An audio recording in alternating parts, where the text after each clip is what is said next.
చీకటితో వెలుగే చెప్పెను నేనున్నానని, ఓటమితో గెలుపే చెప్పెను నేనున్నానని.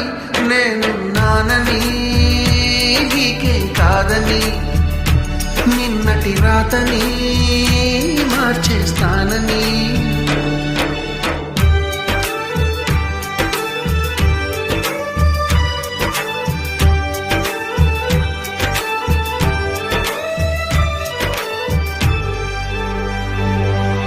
తగిలే రాళ్ళని పునాది చేసి ఎదగాలని, తరిమే వాళ్ళని హితులుగా తలచి ముందుకెళ్ళాలని.